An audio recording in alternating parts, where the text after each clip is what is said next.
That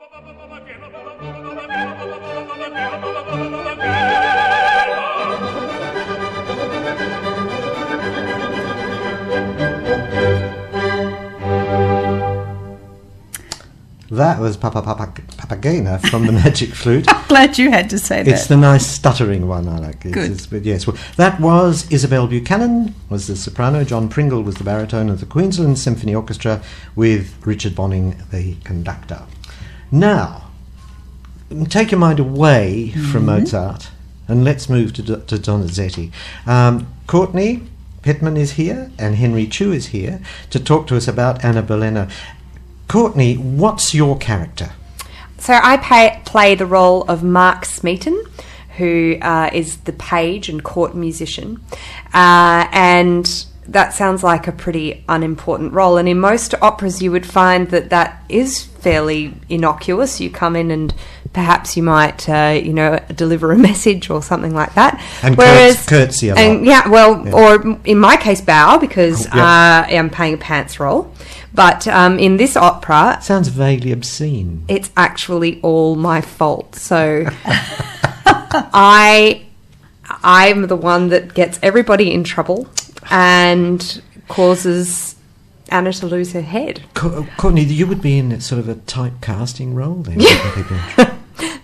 Thanks a lot. No, So it is the historic character without any embellishment, or there's what? Definitely a lot of embellishment.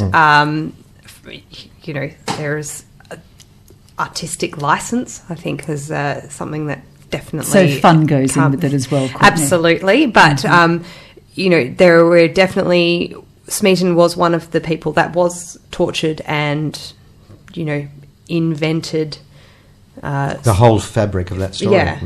Invented things that got Anna in trouble, but for the best reasons. He felt that if he was confessed certain things that it would save her, but instead it condemned her.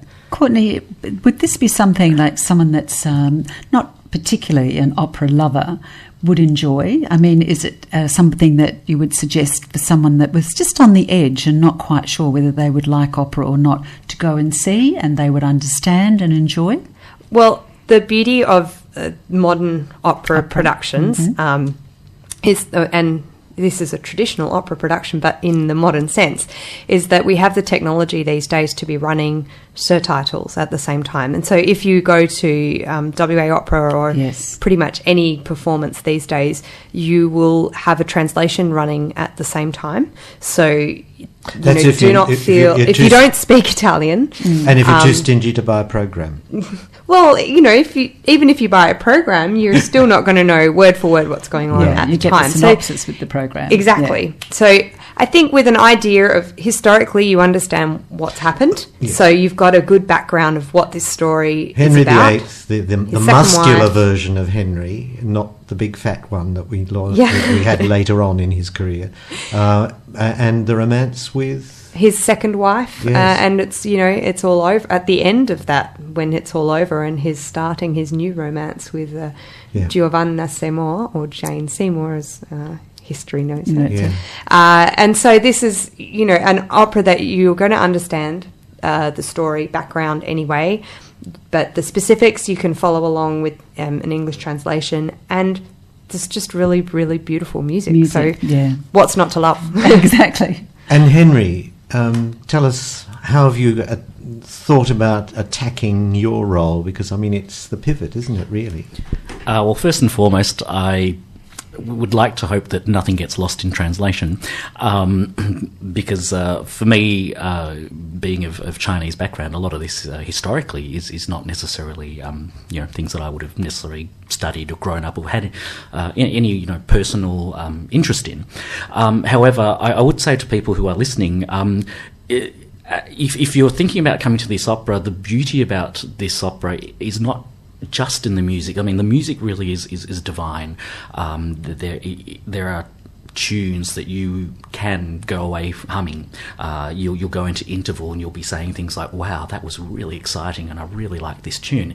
But what OperaBox have done is they've actually married quite a few modern day technologies into our traditional production. So we're using things like projections, videos, live feed, essentially using the modern day tools that we have at hand to create an environment that audiences will be able to connect to better, particularly younger audiences as well.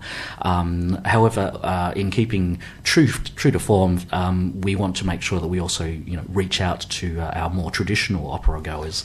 But we don't. I mean, Fringe is not just about that. Fringe is about reaching out to new audiences. So it's a balance, really, isn't it, between satisfying people who say, yes, I know Donizetti, or I know the opera world, and for those who don't. So you've got to get that middle ground. That's right. I mean, as a production, it's probably, I imagine it wouldn't be known here in Australia at all, given that it hasn't been performed in about 140 years.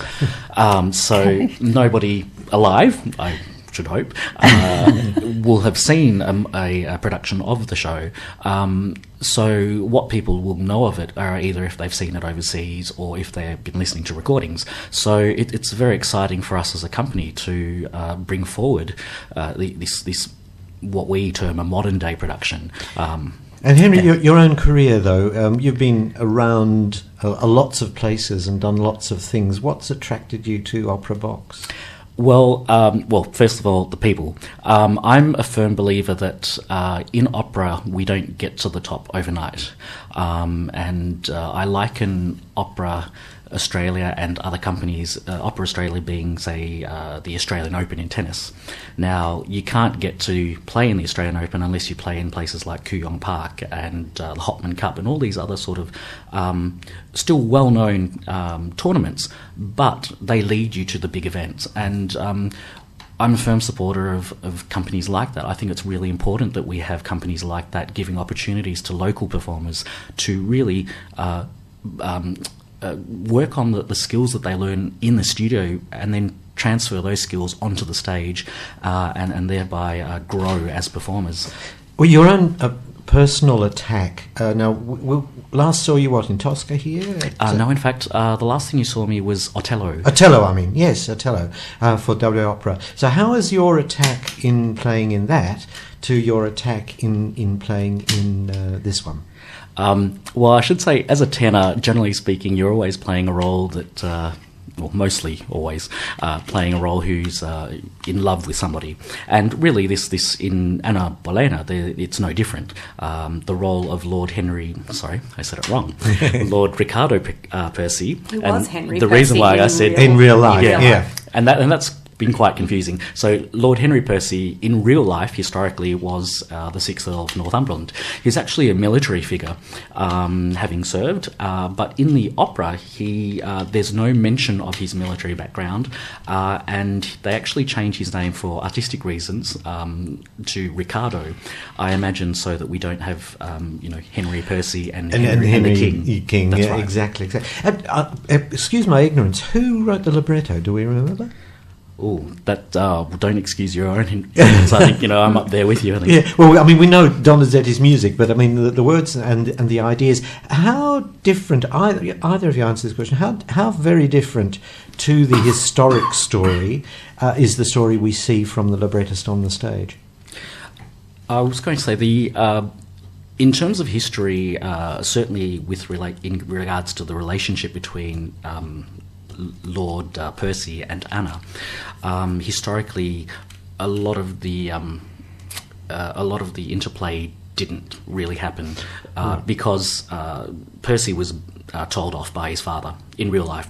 Don't go back to see the Queen, or rather the Queen to be, Anna, because the politics would kill you. That's right, and he was openly told off in front of all the family and shamed because he'd actually gotten betrothed without any permission from his father and things. So, and his father, of course, knowing how the play of the politics was going to work, wanted to avoid any sort of angst and problems with the king. So Henry, your character in Anna Bolena is... Sorry, I missed Lord Riccardo Percy. Okay, lovely. Now, by courtesy of Courtney's phone, I can tell you that the librettist for Anna Bolena is Felice Romani.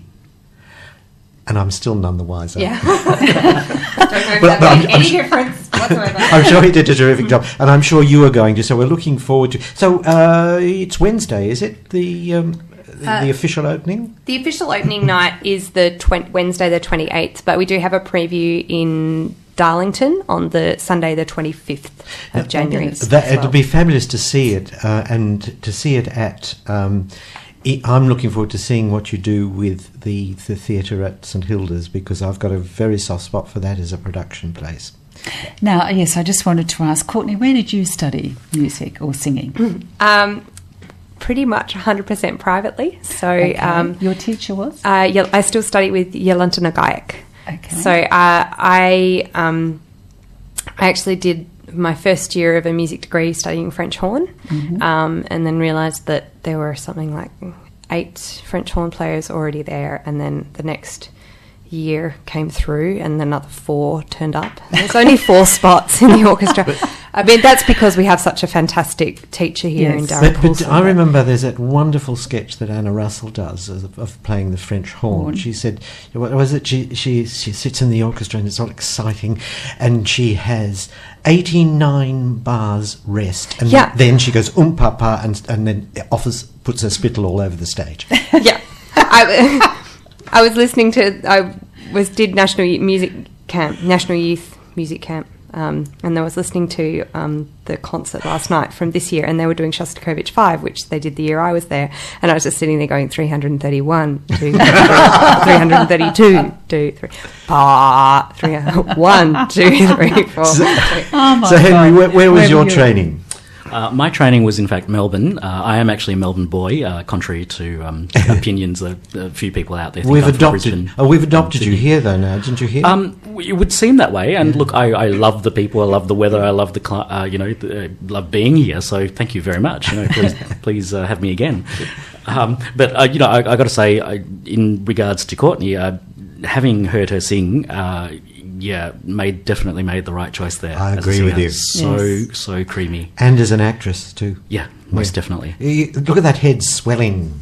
It's incredible. Never mind, Courtney. Look, I think Thank you so much. We say break legs and all sorts of things. We'll be there. Yes, and we'll be there with flags waving and all that sort of thing. So have a marvellous season, and we hope everybody will go and see OperaBox in this production and in the wonderful future plans that I've heard on the grapevine are around. So that's really... Anyway, Henry, this is the aria that you sing, I believe. We haven't got a recording of you, unfortunately. No. But we'll hear it. Can you tell us about the aria? It's essentially about Ricardo talking about what it was like to first meet Anna. He's essentially recalling the joy that Anna brings to him and his excitement about the possibility of seeing her again. Unfortunately, this recording actually ends on a low C, and I'd like to say that you have to come to see the opera so that you can hear me do a top C. Brilliant. Whoa, yes, that's the bonus. Good. Okay, well, thank you both indeed. I know Darren joins me with that. Thanks very much for your time.